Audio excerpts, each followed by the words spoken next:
की शादी एक अच्छे परिवार में हुई है। उसका पति रोहन उसे बहुत प्यार करता है। घर में उसकी सास शांति और ननद मीनाक्षी भी है, जो सरिता के किसी काम में दखल अंदाजी नहीं करती।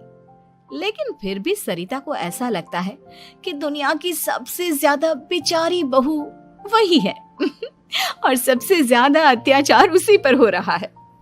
माँ जी, ये लीजिए आपकी चाय। अरे बहू, तूने इतनी ज्यादा चीनी क्यों डाल दी चाय में? हाय हाय माँ जी, मैंने तो उतनी ही मीठी बनाई है जितनी मीठी आपको पसंद है। माँ जी, आपको तो मेरे हाथ की चाय अच्छी ही नहीं लगती। जब देखो कुछ न कुछ कमी निकाल ही देती हो। अरे बहू, तू एक बात के पीछे ही पड़ जाती है। मैंने ऐसा कब कहा कि तू रोज चाय खराब बनाती है? सरिता अपने कमरे में चली जाती है और फोन उठाकर अपनी माँ से बात करती है। हेलो माँ, कैसी हो आप? क्या कर रही हो? मैं तो ठीक हूँ, पर तू बता, तेरा मूड कैसा है? तेरी आवाज से लग रहा है कि कुछ तो हुआ है तेरे ससुराल में। अरे क्या बताऊँ माँ, यहाँ तो हर समय मेरे साथ बहुत बुरा व्यवहार होता है। मैंने अपनी सास के लिए इतनी अच्छी चाय बनाई, लेकिन मेरी सास चाय पीते ही मुझे 4 बातें सुना दी। बेटी, तू इतनी छोटी छोटी बातों पर ध्यान ही क्यों देती हो? तुम्हारी सास ने कुछ बोल भी दिया तो क्या हो गया, वो बड़ी है ना तुझसे।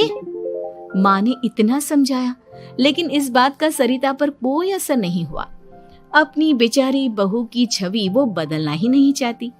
अगली सुबह सब नाश्ते की टेबल पर बैठकर नाश्ता कर रहे थे, तभी सरिता ने अपने पति से कहा, सुनिए जी, मुझे ना आज बाजार से कुछ सामान लेकर आना है। आज आप ऑफिस से आने के बाद मुझे लेकर चलना ना। भाभी, मुझे भी कुछ किताबें खरीदनी है। आप दोनों जा ही रहे हो तो मेरी किताबें भी ले आना। लो, अभी तो बात ही की है बाजार जाने की, तो एक फरमाइश आ गई। माँ जी, आप भी बता दो कुछ, और हाँ, मोहल्ले वालों से भी बोल दो अगर वो कुछ मंगवाना चाहते हो तो। बेचारी मीनाक्षी अपना सा मुंह लेकर रह गई। ये सब देखकर रोहन से चुप नहीं रह गया और वो गुस्से में बोला, सरिता, क्या हो गया है तुम्हें? मीनाक्षी ने तो सिर्फ किताबों के लिए बोला है। तुम्हें मीनाक्षी से इस तरह से बात नहीं करनी चाहिए। माफी मांगो उससे अभी। क्या? मैं माफी मांगू? दिन भर आपके घर के काम करूं मैं, आपकी और आपके घर वालों की बातें सुनूं मैं, और अब माफी भी मैं मांगू? ऐसा कभी नहीं हो सकता। ये बोलकर सरिता वहां से चली जाती है। एक दिन उनकी पड़ोसन घर आती है। अरे सरिता, क्या कर रही है? और क्या करूंगी भाभी जी, बस घर का काम ही कर रही हूँ। आप बताओ कैसे आना हुआ? अरे मैं तो तुम्हारा हालचाल पूछने आई थी, लेकिन तुम तो बिजी लग रही हो। कोई बात नहीं, मैं बाद में आ जाऊंगी। और क्या करूं भाभी जी, जब से शादी होकर आई हूँ ना, बस काम ही कर रही हूँ। और इस घर में ना कोई मेरी कदर नहीं करता। पति है जो बस घर से ऑफिस, ऑफिस से घर। ननद को तो कॉलेज से फुर्सत नहीं। बची सास तो उनका सारा समय मेरी गलतियां निकालने में लग जाता है। अरे ये क्या कह रही हो सरिता? तुम्हारी सास तो पूरे मोहल्ले में तुम्हारी तारीफ करती फिरती है कि तुम बहुत अच्छी हो, पूरा घर तुम्ही ने संभाल रखा है। हाँ तो क्या हुआ, इसमें गलत क्या कहती है? सच्ची तो कहती है। मेरी मर्जी के बिना इस घर का पत्ता भी नहीं हिलता। शाम को जब रोहन घर आया तो उसने सबसे कहा, कल हम सबको मौसी जी के घर जाना है। उनकी बेटी की शादी है। सब अपनी अपनी पैकिंग कर लो, सुबह होते ही निकल जाएंगे। और सरिता, तुम कान खोलकर सुन लो, वहां जाकर किसी की बुराई भलाई शुरू मत कर देना, नहीं तो मुझसे बुरा कोई नहीं होगा। हाय हाय जी, आप तो ऐसे कह रहे हो जैसे मैं सुबह शाम सबकी बुराई करती फिरती हूँ। आज तक कोई कह नहीं सकता कि मैंने किसी की पीठ पीछे किसी के बारे में कोई बुरी बात बोली हो तो। अरे बस बहू, बात को और ज्यादा आगे मत बढ़ा। हमें सब पता है तो हमारे साथ क्या व्यवहार करती है। ये बात घर तक रखना, शादी में किसी को कुछ मत बोलना, नहीं तो सब कहेंगे कि शांति की बहू कितना बोलती है। हाँ हाँ, सब कुछ तो मैं ही बोलती हूँ ना। आप लोग तो हर समय फूलों की बारिश करते रहते हो मेरे ऊपर। सारी गलती मेरी है जो मैं इस घर में आई, सबका कितना ध्यान रखती हूँ, लेकिन फिर भी मेरी तो आप लोगों की नजर में कोई कदर ही नहीं है। अगली सुबह सब लोग मौसी जी के घर पर चले जाते हैं। वहां पर शादी का माहौल होता है। सब जगह चहल पहल होती है, बहुत सारे मेहमान आए हैं। सरिता को वहां बहुत अच्छा लग रहा है। वो अपने मन में सोचती है, यहाँ कितना अच्छा लग रहा है, कितनी रौनक है। मैं यहाँ किसी से ज्यादा बात नहीं करूंगी। अगर मेरे मुंह से कुछ ऐसा वैसा निकल गया तो रोहन जी तो मुझसे गुस्सा हो जाएंगी। सरिता ये सब सोच ही रही थी कि वहां रोहन की कजिन साक्षी आ गई और सरिता से बोली, आप सरिता भाभी हो ना?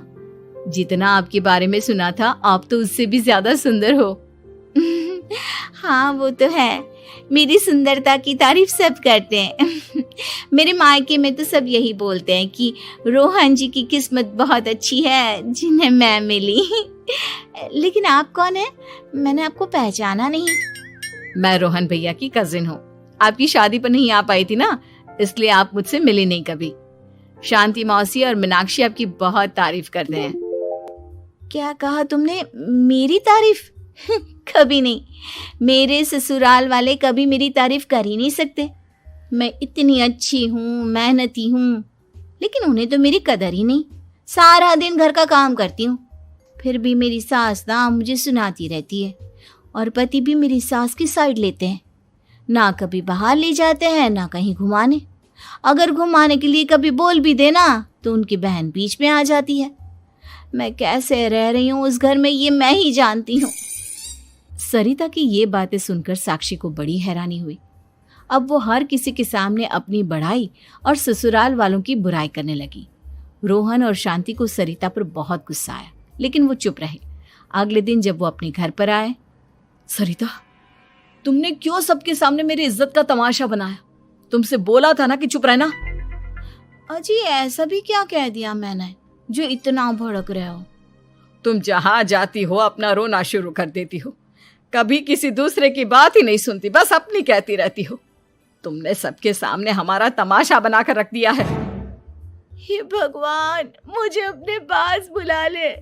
जिस घर में मेरी कदर ही नहीं, उस घर में मेरा क्या काम? अरे क्या करूंगी मैं यहाँ रहकर?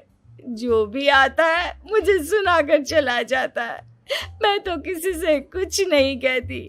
सीधी सादी बहू मिल गई है ना सबको, तो जो जी में आए वो करो। सरिता ने अपने आगे किसी को कुछ बोलने ही नहीं दिया, और उस दिन भी उसने सबके सामने खुद को बेचारी बना ही दिया। अगले दिन मीनाक्षी कॉलेज के लिए लेट हो रही थी, इसलिए वो हर काम जल्दी जल्दी कर रही थी। अपना नाश्ता लेने किचन में गई और पतीले में रखे गरम दूध को गिलास में डालने लगी। दूध का पतीला उसके हाथ से छूट गया और गरम गरम दूध उसके हाथ पर गिर गया। ओए माँ, हाय मेरा हाथ, माँ मेरा हाथ जल गया। मीनाक्षी की आवाज सुनकर सरिता दौड़ती हुई आई। ये क्या किया तुमने? तुम्हें नाश्ता चाहिए था तो मुझसे बोल देती, मैं क्या मना करती थी? अब पता नहीं कितने दिन की मुसीबत पाल ली तुमने। सरिता मीनाक्षी को उसके कमरे में ले गई और उसका बहुत ख्याल रखा। उसका इस तरह से ख्याल रखना शांति और रोहन को थोड़ा अजीब लगा। माँ, सरिता के दिमाग का भी कुछ पता नहीं। कल शादी में सबको इतना कुछ बोल कर आई है हमारे बारे में, और अब मीनाक्षी की कितनी अच्छी देखभाल कर रही है। ये ऐसा क्यों करती है? बेटा, तेरी बीवी की ना आदत हो गई है सबके सामने खुद को बेचारी दिखाने की, और आदत इतनी जल्दी नहीं बदलती।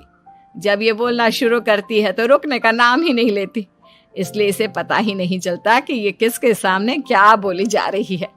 लेकिन दिल की बहुत अच्छी है।